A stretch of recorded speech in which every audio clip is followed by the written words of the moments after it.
Hello everyone, welcome back और YouTube channel. हम लोग आज पढ़ेंगे स्टाइलिस्टिक एंड डिस्कोर्स एनालिसिस, जिसमें हमारा आज का जो टॉपिक है वो है कोहेरेंस एंड कोहेशन। ठीक है, हम इन दो टर्म्स को डिस्कस करेंगे। इनके बारे में जो कुछ भी इम्पोर्टेंट हो सकता है इसका कॉन्सेप्ट समझने के लिए, वो सब कुछ हम यहाँ पे डिस्कस करने वाले हैं। तो स्टार्ट करते हैं आज का हमारा इम्पोर्टेंट सेशन, जिसमें हम पहले डिस्कस करेंगे कोहेरेंस, देन हम cohesion. Okay, so coherence and cohesion are essential elements that make writing clear and easy to understand। ठीक है, जिससे क्या होता है कोहेरेंस एंड कोहेशन। ठीक है, ये दोनों किस चीज के एलिमेंट हैं? तो ये दोनों राइटिंग के इंपॉर्टेंट एलिमेंट हैं।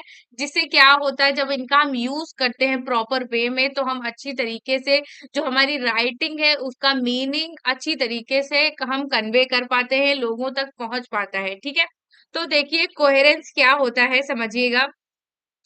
So coherence refers to how logically and smoothly ideas are connected in writing। ठीक है, यानी कोहेरेंस क्या है कि आइडियाज और लॉजिक एक साथ इतने इजी वे में कनेक्ट हो कि हमको पता ना चले कि कुछ अलग से कनेक्ट किया गया है। ठीक है, it ensures all parts of the text make sense together and flow in a logical order। ठीक है, इसमें जितने भी पार्ट्स हैं वो एक टेक्स्ट में एक ऑर्डर में कनेक्टेड हो। ठीक है, एक ऑर्डर, जैसे कि आप ग्रामेटिकल, जब ग्रामर पढ़ते हैं तो उसमें आता है सब्जेक्ट वर्ब ऑब्जेक्ट। ठीक है, सब्जेक्ट वर्ब ऑब्जेक्ट। ठीक है, जिससे क्या हुआ कि ये क्या है, ये कोहेरेंस मैनर है कि हम एक सीरीज में एक सीक्वेंस में चीजें रख रहे हैं। राइट, इससे समझिएगा। ठीक है, think of coherence as the overall structure and clarity of your writing. ठीक है, कोहेरेंस क्या है? एक ओवरऑल स्ट्रक्चर है आपकी राइटिंग का। ओके, आगे देखिए।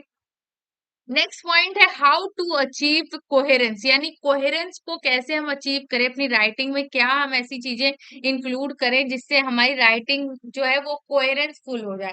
ठीक है, तो यहाँ पे फर्स्ट जो मेजर पॉइंट है वो है लॉजिकल ऑर्डर, यानी कि जो कुछ भी हम लिख रहे हैं वो क्या हो, एक लॉजिकल ऑर्डर में हो, एक तार्किक ऑर्डर में हो। ठीक है, अरेंज योर आइडियाज, यानी आपके जो भी विचार हैं उनको अरेंज करिए एक क्लियर सीक्वेंस में। ठीक है, यानी कि एक क्लियर सीक्वेंस में आप अपने थॉट्स को अरेंज करिए। ठीक है, फॉर इंस्टेंस इन एन एस्से, जैसे कि एक एस्से का एग्जांपल लीजिए।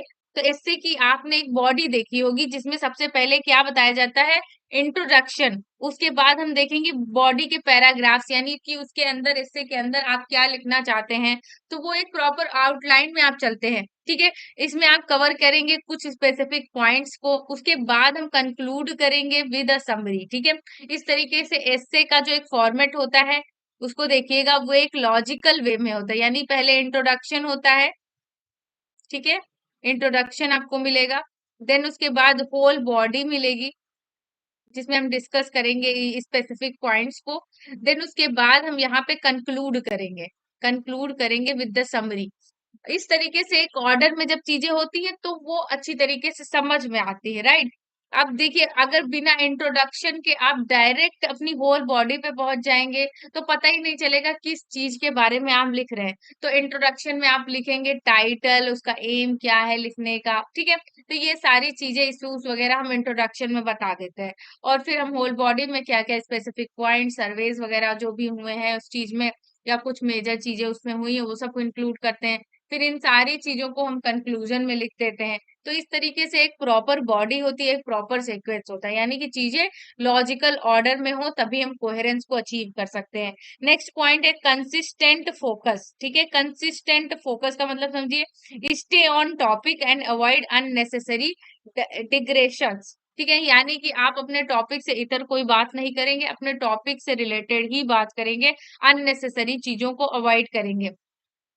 Make sure every part of your writing contribute to the main idea of argument, यानी कि आपके राइटिंग में जो भी पार्ट है वो आपके आइडिया को इलिस्ट्रेट करे। ठीक है, और बाकी अननेसेसरी चीजों को हटा दे। यानी कि अगर मैं ये पढ़ा रही हूँ कोहेरेंस, तो अगर मैं इसकी जगह आपको क्रिटिसिज्म पढ़ाने लगूं या डायस्पोरा पढ़ाने लगूं, तो वो क्या हो जाएगा, वो एक हमारी जो क्लास है वो एक कोहेरेंस क्लास नहीं कही जाएगी। ठीक है, इसी तरीके से अब नेक्स्ट जो यहाँ पे पॉइंट है क्लियर कनेक्शंस, ठीक है, यानी कि थर्ड पॉइंट मेजर पॉइंट है कि कोहेरेंस बनाने के लिए आपका क्लियर कनेक्शन हो। Use transitional phrases and sentences to link ideas.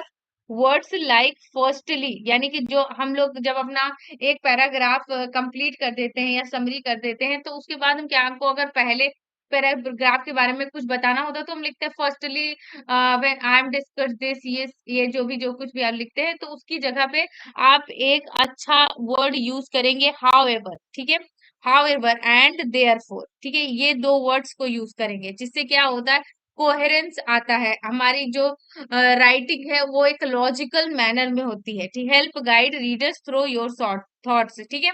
तो ये तीन चीजें आपको यूज करना, हाउ टू अचीव कोहेरेंस। तो आपकी जो राइटिंग है वो एक लॉजिकल ऑर्डर में हो, यानी कि एक प्रॉपर सीक्वेंस में चीजें हो, कंसिस्टेंट फोकस हो, यानी कि आपको अननेसेसरी चीजों को हटाना है जो आपके आइडियाज से इतर हो, यानी कि आइडियाज के अकॉर्डिंग ना हो, और क्लियर कनेक्शंस, यानी कि आपको सही वर्ड्स चॉइस करना है, यहाँ पे सही फ्रेजेस का चॉइस करना है, जिससे आप अगर अपने कोई आइडिया को दिखाना चाहते हैं तो उसके लिए एक प्रॉपर अच्छा वर्ड का चॉइस करिए, ठीक है, फर्स्टली या सेकेंडली इस तरीके की चीजों को ना यूज करिए, स्टैंडर्ड चीजों को यूज करिए, जो हाउएवर, देयरफॉर, अदरवाइज, ठीक है, ये सारी चीजें। सो एग्जाम्पल देखिएगा कोहेरेंस का, एक सेंटेंस है यहाँ पे जिसमें कोहेरेंस का यूज नहीं किया गया है, यानी कि लॉजिकल ऑर्डर, सीक्वेंस और अननेसेसरी चीजों का इसमें यूज किया गया है, लॉजिकल ऑर्डर नहीं है, सीक्वेंस नहीं है, तो देखिए कैसे होता है, ठीक है, बिना कोहेरेंस के सेंटेंस कैसा लगता है, ठीक है। Yesterday was a beautiful day, I ate a sandwich, the sun was shining, I went to the park, यानी कुछ भी सीक्वेंस नहीं है, लग रहा है सब अलग अलग से, कोई कनेक्शन ही नहीं दिख रहा सेंटेंस के अंदर, और ना ही कोई मीनिंगफुल सेंस निकल रहा, ठीक है। लेकिन जब हम यहाँ पर कोहेरेंस का यूज कर देते हैं, ठीक है, आफ्टर विद कोहेरेंस, यानी कि कोहेरेंस के यूज करने के बाद देखिए सेंटेंस कैसे बनता है। Yesterday was a beautiful day because the sun was shining, I decided to go to the park and enjoyed a sandwich while sitting on the grass, ठीक है, देखिए एक प्रॉपर सेंस दे रहा है, यानी कि कल क्या था, एक ब्यूटीफुल डे था, बहुत अच्छा दिन था, क्योंकि सन बहुत अच्छी तरीके से निकला हुआ था, शाइन कर रहा था, और मैंने ये डिसाइड किया कि मैं पार्क में जाऊंगा और घास पे बैठकर सैंडविच को एंजॉय करूंगा, ठीक है। ये चीजें हैं यहाँ पे, तो एक कोहेरेंस के बाद देखिए हमारा जो सेंटेंस है वो कितना मीनिंगफुल हो जाता है, कितना लॉजिकल हो जाता है, और कितनी अच्छी तरीके से हमारी बात को कन्वे कर देता है, राइट। और बिना अगर कोहेरेंस के हम करेंगे तो देखिए ये कितना अजीब लग रहा है। Yesterday was a beautiful day, अलग अलग, आई एट अ सैंडविच, सब अलग अलग, कुछ भी कनेक्शन, कुछ ज्वाइंट नहीं हो रहा है कि हम किस चीज के बारे में बात कर रहे हैं, ठीक है, किस बारे में, हमारा आइडिया क्या है कहने का, हम क्या मैसेज देना चाह रहे हैं इस सेंटेंस से। तो कोहेरेंस के यूज से क्लैरिटी आती है, लॉजिकल वे में हम चीजें समझा सकते हैं, और मैसेज जो कुछ भी हमारा आइडिया है वो अच्छी तरीके से कन्वे हो सकता है, राइट। सो नाउ अब हम डिस्कस करेंगे कोहेशन क्या होता है, ठीक है, कोहेशन को समझिएगा। Cohesion refers to how well different part of your writing stick together, ठीक है, यानी कि कोहेशन वो चीज है जो ये चीज रेफर करता है कि आपके सेंटेंस के जो डिफरेंट डिफरेंट पार्ट्स हैं वो कैसे एक दूसरे से कनेक्टेड है, right. It involves the use of linguistic device, यानी कि जो भी आप लिंग्विस्टिक डिवाइसेस का यूज कर रहे हैं वो किसी तरीके से कनेक्ट है हमारे पैराग्राफ से, हमारे सेंटेंस से, ठीक है, जिससे क्या होता है टेक्स्ट में एक फ्लो और स्मूथली स्मूथली फ्लो होता है हमारा हमारा टेक्स्ट, ठीक है। Think of cohesion as the glue, ठीक है, यानी कोहेशन एक ग्लू है जो सारे सेंटेंस और आइडियाज को एक साथ होल्ड करके रखता है, राइट। यानी कि आप समझिए जो एक वर्ब होती है, वर्ब हो गया, फ्रेजेस हो गए, इडियम्स हो गए, ठीक है, और ये हमारी फिगरेटिव जो लैंग्वेज होती है, यानी फिगर ऑफ स्पीचेस हो गए, तो ये क्या करती है, हमारे सेंटेंस को एक पावर देती है, ग्लू देती है हमारे मैसेज को कन्वे करने के लिए, राइट। इतना समझिएगा कि कोहेशन क्या है, कोहेशन एक ग्लू है जो हमारे सारे सेंटेंस को एक साथ होल्ड करके रखता है, समझ में आई बात। अब देखिए यहाँ पे बहुत अच्छी तरीके से समझाएंगे कि how to achieve cohesion, cohesion को कैसे अचीव करें, ठीक है। अब यहाँ पे देखिए repetition of keywords, repeat important words of phrase, phrases to remind readers of the main topic। ठीक है, यानी कि आपको यहाँ पे इम्पोर्टेंट जो वर्ड और फ्रेजेस है उनको रिपीटिशन पे रखना, जिससे क्या हो कि जो रीडर है उसका मेन फोकस किस पे हो, आपके टॉपिक पे हो, राइट। अब यहाँ पे आपको प्रोनाउंस का यूज करना है, यानी कि आपको जैसे कि पहले पर्सन को इंडिकेट करना है दोबारा, तो हम उसका नाम जैसे कि राम सागर नाम है, ठीक है। अब बार बार आप राम सागर यूज करेंगे तो वो क्या बोला जाए, वो थोड़ा सा अजीब सा लगेगा, ठीक है। वो राइट ग्रामेटिकली वो राइट नहीं है, ठीक है। तो प्रोनाउंस का यूज करेंगे, use pronouns he she it they to refer back to previously mentioned noun, avoiding repetition, ठीक है। आपको रेपिटेशन को यहाँ पे अवॉइड करना है, ठीक है। अब नेक्स्ट पॉइंट है ट्रांजिशन वर्ड्स एंड फ्रेजेस, ठीक है। Transition words and use connectors like and, but, ठीक है, because, for example and in contrast, ठीक है। तो इस तरीके के जो कनेक्टर्स को यूज करेंगे जिससे हम अपने आइडियाज को लिंक कर सके, right. Transition words and phrases का यूज करना है यहाँ पे। नेक्स्ट जो है हम कैसे अचीव करेंगे क्वेश्चन को, तो synonyms and substitutions, use different words with the same meaning to avoid repetition and keep the text engaging, यानी कि रेपिटेशन भी आपको कैसा करना है कि आपको डिफरेंट वर्ड को यूज करना है, बट मतलब डिफरेंट सेम मीनिंग देता हो बट डिफरेंट वर्ड हो, यानी कि सेम वर्ड को आप बार बार नहीं रिपीट करिए, ऐसे वर्ड का रिपीट करिए जो सेम मीनिंग हो बट वर्ड डिफरेंट हो, राइट। सो एग्जाम्पल यहाँ पे देखिए कि अगर हम कोहेशन का यूज नहीं करते हैं, ठीक है, बिना कोहेशन के सेंटेंस लिखते हैं, तो देखिए किस तरीके का सेंटेंस होता है। Maria loves to read books. She enjoys fiction and non-fiction. Books are her favourite pastime, ठीक है। अब Maria loves to read books, ठीक है। She enjoys fiction and non fiction ऐसे लिखा गया है।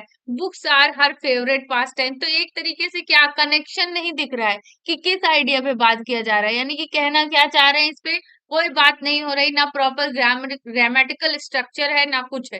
तो ये सेंटेंस जो है ना एक प्रॉपर सेंटेंस नहीं बोला जाएगा। लेकिन जब हम इसको क्वेश्चन के साथ बोलेंगे तो सेंटेंस हमारा बनेगा Maria loves to read book, यानी कि मारिया को बुक्स पढ़ना पसंद है। अब यहाँ पे क्या है, सी इंजॉयज बोथ, यानी बोथ यहाँ पे नहीं लगा था, ठीक है, बोथ यहाँ पे मिसिंग था। Both fiction and non fiction, ठीक है। मेकिंग रीडिंग हर फेवरेट पास टाइम, ठीक है। यानी कि यहाँ पे यानी कि यहाँ पे ये कनेक्टर्स का यूज नहीं किया गया, ठीक है। She enjoys fiction and non fiction, ये बार बार लिखने की जब बहुत यहाँ पे लिख देते तो एक अच्छा क्लैरिटी आ जाता। Books are her favourite pastime, यानी कि making reading for her favourite pastime, ठीक है। यानी कि रीडिंग इसका फेवरेट चीज है जो इसके पास टाइम के लिए ये यूज करती है अपने। और इस तरीके से जो हमारा कोहेशन के साथ है, तो ये देखिए वर्ड स्ट्रक्चर, सेंटेंस स्ट्रक्चर कितना अच्छा लग रहा है देखने में, एक क्लैरिटी लग रही कि हम कहना क्या चाहते हैं। लेकिन यहाँ पे हमको क्लैरिटी नहीं पता चल रही थी, यानी कि बुक्स के बारे में बात हो रही थी, मारिया के बारे में बात हो रही थी, या नॉन फिक्शन या फिक्शन वर्क्स के बारे में बात हो रही थी, कुछ भी क्लियर नहीं था, राइट। सो नेक्स्ट यहाँ पे पॉइंट देखिएगा, कंबाइनिंग कोहेरेंस एंड कोहेशन, यानी कि राइटिंग में आपको कोहेरेंस एंड कोहेशन इन दोनों को एक साथ यूज करना है। इन दोनों को जब एक साथ यूज करेंगे तो हमारी राइटिंग बहुत क्लियर हो जाएगी, लॉजिकल हो जाएगी और इजी टू फ्लो हो जाएगी, यानी अच्छी तरीके से समझ में आएगी। अब यहाँ पे एग्जाम्पल देखिए, जब दोनों का एक साथ यूज होता है, बिफोर लैकिंग, यानी कि जब कोहेरेंस एंड कोहेशन दोनों का यूज नहीं होता तो सेंटेंस देखिए किस तरीके से होता, कितना इरेगुलर है। I visited the museum, the weather was nice, there were many exhibits, I like the ancient artefacts, ठीक है।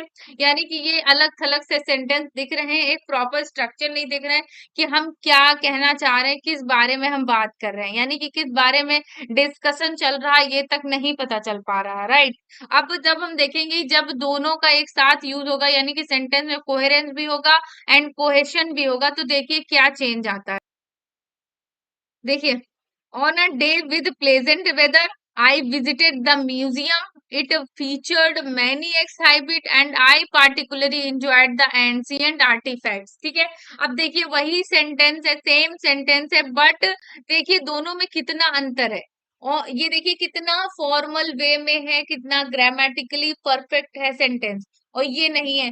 जबकि देखिए on a day with pleasant weather, यानी कि अच्छा मौसम था और हम म्यूजियम गए हुए थे, और यहाँ पे बहुत सारे फीचर्ड मैनी एक्साइबिट, और उन्होंने पार्टिकुलरली क्या एंजॉय किया, एंशियंट आर्टिफैक्ट्स, यानी कि पूरा क्लियर क्लैरिटी हो गई, एक लॉजिकल वे में हमको चीजें समझ में आ गई क्लियर। इस तरीके से इफेक्ट होता है कोहेरेंस एंड कोहेशन का हमारे राइटिंग में। ठीक है, जब दोनों एक साथ यूज होते हैं तो राइटिंग हमारी मच बेटर हो जाती है। ठीक है, बहुत अच्छी तरीके से देखने में भी और पढ़ने में भी रीडर भी काफी समझदारी तरीके से उसको अंडरस्टैंड कर पाता, समझ पाता है कि आखिर में मतलब ऑथर जो कोई भी है या सेंटेंस जो भी है वो क्या मैसेज देना चाहता है। ठीक है, इस तरीके से हमने ये मेजर जो टर्म्स थे cohesion and coherence, coherence and cohesion, इन दोनों को बहुत अच्छी तरीके से समझ लिया है। होप गाइस आप लोगों को भी समझ में आया होगा, और अगर समझ में आया तो आप वीडियो को लाइक करिए, ज्यादा से ज्यादा शेयर करिए, और अगर कोई क्वेरी है या कुछ भी फीडबैक है तो आप कमेंट बॉक्स में कमेंट करिए। Thanks for watching, bye bye.